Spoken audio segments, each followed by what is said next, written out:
Hi விவாஸ், எல்லாருக்கும் வணக்கம். இன்றைக்கி நம்ம லாங் கவுன் வந்து எப்படி கட் பண்ணி ஸ்டிச் பண்ணுறது அப்படின்னு பார்க்க போகிறோம். அதுக்கு வந்து நான் பேட்டர்ன் எடுத்துருக்கிறேன்.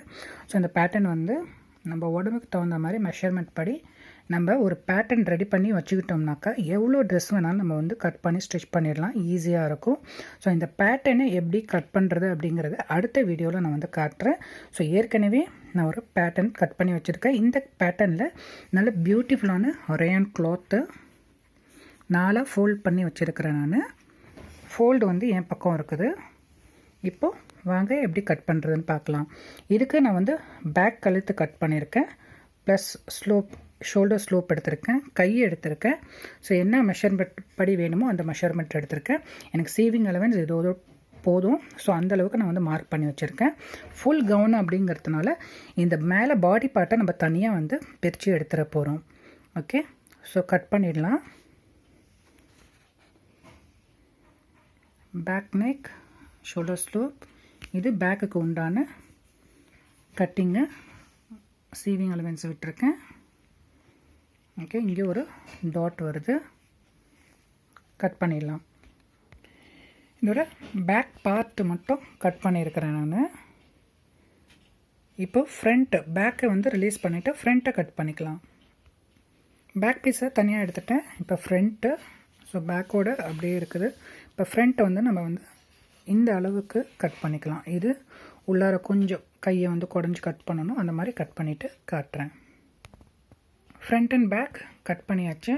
இப்போது கீழே கவுனுக்கு உண்டான இந்த ஃப்ரில் வந்து எப்படி எடுக்கணும் அப்படின்ட்டு பார்க்கலாம். கீழே கவுனுக்கு வந்து எனக்கு தாராளமாகவே வந்து எனக்கு கிளாத் இருக்குது. மொத்தம் 2 மீட்டர் இருக்குது. 2 மீட்டர் கொஞ்சம் ஜாஸ்தி. இன்ச்சஸில் பார்த்தோம்னாக்கா 42 ஒரு பக்கம், இன்னொரு பக்கம் 42. ஸோ வந்து 84 இன்ச்சுக்கு எனக்கு கீழே கவுனுக்கு வந்து துணி இருக்குது. மீட்டர் கணக்கில்னு பார்த்தா 2 மீட்டர் வந்து தாராளமாகவே எனக்கு துணி இருக்குது. இதை வந்து நம்ம வந்து ஃப்ரில் வச்சு நம்ம இடுப்பு பக்கத்தில் ஜாயின் பண்ண போகிறோம். ஹைட் வந்து 40 இன்ச் இருக்குது. ஸோ வந்து 1 மீட்டருக்கு வந்து ஹைட்டு இருக்குது.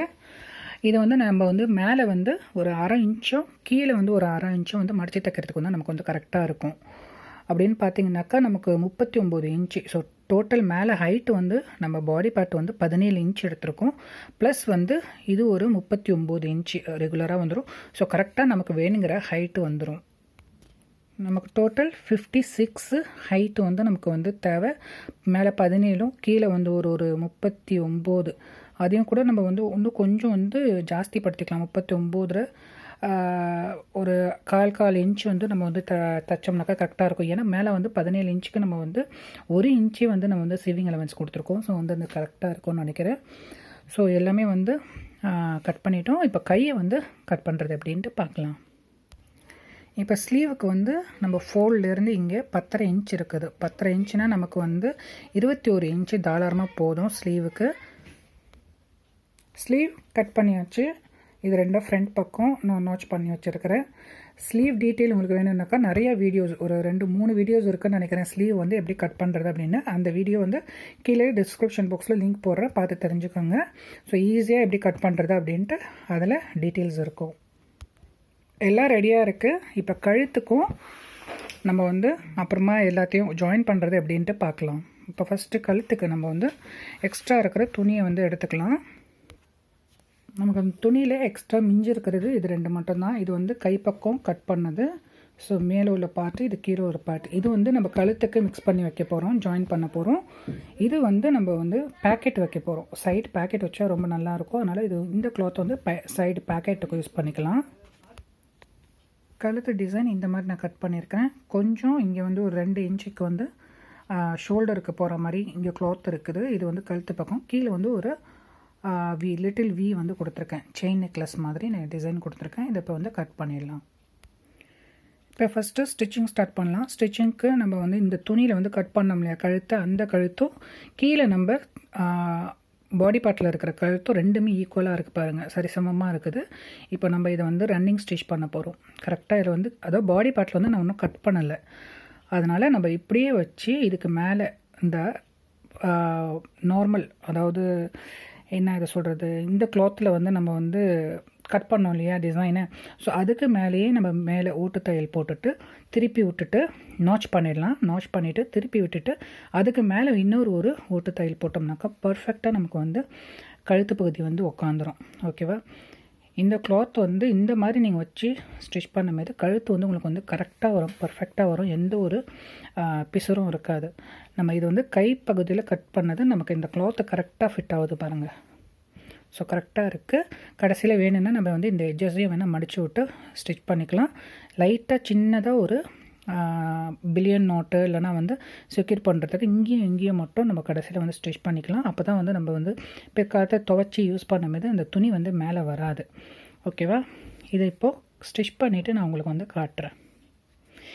ஏன்னாக்கா என்னால் வச்சுட்டு ஸ்டிச் பண்ண முடியாது, அதனால் நான் ஸ்டிச் பண்ணிவிட்டு உங்களுக்கு வந்து இந்த டாப் பகுதியை காட்டுறேன். இதையும் பேக்கையும் நான் வந்து ஸ்டிச் பண்ணிவிட்டு காட்டுறேன். நம்ம எடுத்துருக்கிற துணியில் இது மட்டும் தான் மிஞ்சுது, அதனால் பேக்குக்கு எனக்கு துணி வச்சு ஸ்டிச் பண்ணுறதுக்கு துணி இல்லை. நம்ம வேணும்னா கருப்பு கலரு துணியை வந்து எக்ஸ்ட்ரா வச்சு ஸ்டிச் பண்ணிக்கலாம். நான் இல்லைன்னாக்கா நம்ம வந்து சும்மாவே ஓட்டி விட்டு, அதாவது உருட்டி விட்டு நம்ம வந்து ஸ்டிச் பண்ணிக்கலாம். நான் இப்போ தான் அது மாதிரி தான் ஸ்டிச் பண்ண போகிறேன். சும்மா ஒரு 2 உருட்டி விட்டு மட்டும் நான் வந்து ஸ்டிச் பண்ண போகிறேன். ஏன்னா துணி இல்லாததுனால.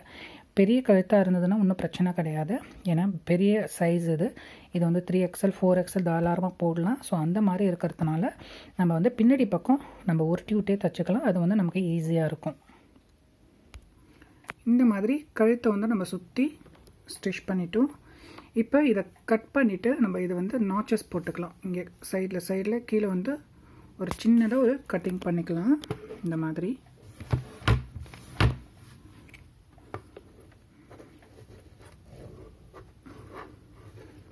சின்னதாக, அதாவது நம்ம தச்ச அந்த ஸ்டிச்சில் படாமல் இந்த மாதிரி கட் பண்ணிக்கலாம். ஃபுல்லாக கட் பண்ணிவிட்டு காட்டுறேன். இப்போ சைடில் ஃபுல்லாக நாச்சஸ் பண்ணியாச்சு, தெரியும் நினைக்கிறேன். இப்போ என்ன செய்வோம், இதை இப்படி இந்த துணியை, கழுத்து பகுதி துணியை இந்த மாதிரி தள்ளி விட்டுட்டு இந்த எக்ஸ்ட்ரா துணி நம்ம வச்சோம் இல்லையா கழுத்துக்கு ஃபிட் பண்ணுறதுக்கு, அந்த துணியில் மட்டும் நம்ம வந்து ஓரத்தில், இந்த கார்னரில் இந்த ஓரத்தில் நம்ம வந்து ஓட்டு தையல் போட போகிறோம். ஓட்டு தையல் போட்டுட்டு அதுக்கப்புறமா திருப்பி விட்டோம்னா பர்ஃபெக்டாக இருக்கும். அதுக்கு மேலே நம்மளோட பாடி பார்ட்டு துணியில் மேலே ஒரு ஓட்டு தையல். ஸோ 2 ஓட்டு தையல் நம்ம வந்து இப்போ வந்து பண்ண போகிறோம். ரன்னிங் ஸ்டிச் போட போகிறோம். ஓகே, இதில் வந்து இந்த ஸ்டிச் பண்ண இந்த துணி இருக்கு இல்லையா, இந்த துணி வந்து இந்த பீஸோடு சேர்ந்து வரணும். பாடி பார்ட்டோடு வரக்கூடாது, இந்த பீஸோடு சேர்ந்து வரணும். பாருங்கள், இப்போ வந்து இந்த துணியை வந்து ஸ்டிச் பண்ண போகிறேன். இப்போ உள்ளார பார்த்தீங்கன்னா உங்களுக்கு தெரியும், இந்த சைடில் வந்து எனக்கு துணி இருக்குது. இதோடு வச்சு தான் நான் வந்து இப்போ வந்து ஸ்டிச் பண்ண போகிறேன். ஓகே.